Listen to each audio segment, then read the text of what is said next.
नमस्कार प्यारे साथियों। आज हम ईमेल लेखन को देखेंगे कि किस तरह से ईमेल लिखा जाता है। आज के समय में ईमेल की आवश्यकता हर जगह पे पड़ती है।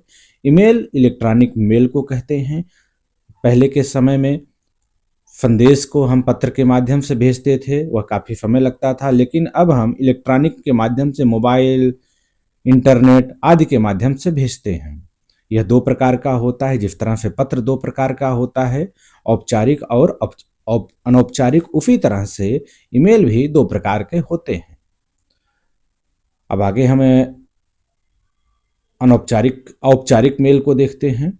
औपचारिक मेल किसी कार्यालय में, विभाग में, सरकारी दफ्तरों में, स्कूलों में जो पत्र भेजे जाते हैं या फिर जो मेल किए जाते हैं, उसे हम औपचारिक कहते हैं।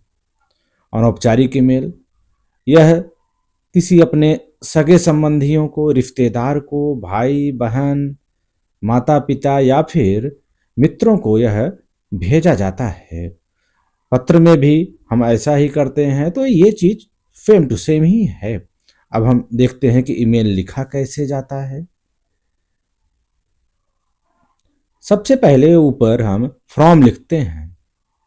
इसे हिंदी में भी आप लिखेंगे प्रेषक, मतलब भेजने वाले का ईमेल आईडी सबसे ऊपर होता है। तो आप ईमेल आईडी abc123, आप कुछ और भी लिख सकते हैं, @gmail.com, ऐसा करके आप ईमेल आईडी अपनी लिखेंगे। फिर यहाँ पे नीचे टू में हम जिसे हम ईमेल भेज रहे हैं उसकी ईमेल आईडी को लिखा जाता है। तो हिंदी में भी आप प्रेषित लिखेंगे।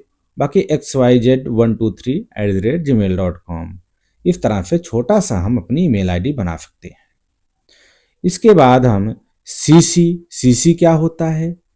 सीसी एक कार्बन कॉपी।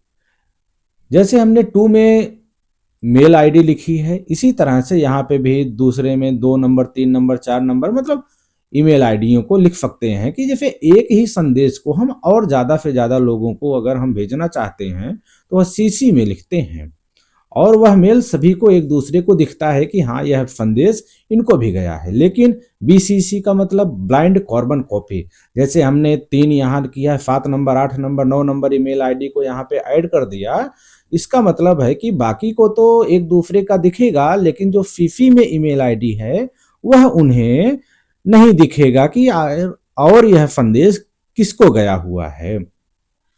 अब हम आगे पत्र जैसा ही देखते हैं कि हमारा विषय आएगा। विषय हमारा एक लाइन से ज़्यादा ना हो। विषय बड़ा इम्पोर्टेंट होता है हमारे, चाहे पत्र हो या फिर ईमेल हो, को अच्छा बनाने में।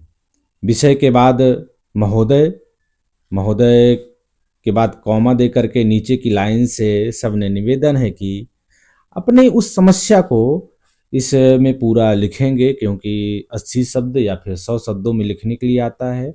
तो ईमेल को 2 पैराग्राफ में करके लिखेंगे। पहले में तो ये सबने निवेदन है कि अपनी समस्या को आगे लिखेंगे। फिर उसके बाद हम अगले वाले जो पैराग्राफ है उसमें, अतः आपसे विनम्र निवेदन है कि हमारी इस समस्या को दूर करने का कष्ट करें। यदि हम इस तरह से अपने ईमेल को लिखते हैं तो ईमेल हमारा अधिक से अधिक प्रभावशाली होता है। और एग्जाम में भी यदि हम इस तरह से लिखते हैं तो कॉपी चेक करने वाला समझता है कि बच्चे ने मेहनत किया है और वह पूरे के पूरे 5 नंबर देता है। ये लिखने के बाद नीचे धन्यवाद देते हैं। धन्यवाद के बाद पूर्ण विराम। अब हम प्रार्थी, मतलब जो पत्र को लिख रहा है, मतलब जो ईमेल को भेज रहा है, उसका नाम, पता और मोबाइल नंबर को लिखते हैं। प्यारे साथियों, जैसे आपको पता है कि यह ईमेल लेखन है, हमें ऑनलाइन न जा करके अपने कॉपी पे लिखना होता है। तो इस तरह से हम आगे देखते हैं कि ईमेल को लिखा कैसे जाता है एक पूरे सटीक तरीके से।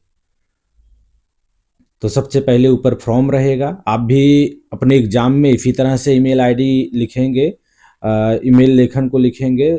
आप इसका फॉर्मेट देख लीजिए। फ्रॉम रहेगा, फिर ईमेल आईडी, टू, आप हिंदी में भी प्रेफक और प्रेफित अवश्य लिखिएगा। फिर सीसी और बीसीसी लिख करके डैश डैश कर दीजिएगा, उसमें आपको ईमेल आईडी कुछ लिखने की आवश्यकता नहीं है। फिर विषय लिखेंगे एक लाइन में आप, विषय के बाद महोदय, फिर सविनय निवेदन है, वो सारे मैटर लिखने के बाद अतः आपसे विनम्र अनुरोध है, निवेदन है, ये आप लिखेंगे। फिर नीचे धन्यवाद, फिर प्रार्थी, फिर नाम लिखेंगे जो भी दिया रहेगा आपके पेपर में नाम, और पता, मोबाइल नंबर, काल्पनिक ही आप अपना मोबाइल नंबर नहीं लिखेंगे, काल्पनिक मोबाइल नंबर लिखेंगे। इस तरह से आपके अच्छे नंबर आएंगे। सीबीएसई बोर्ड का एग्जाम नज़दीक ही है, तो आप सभी लोग एक बार इसे देख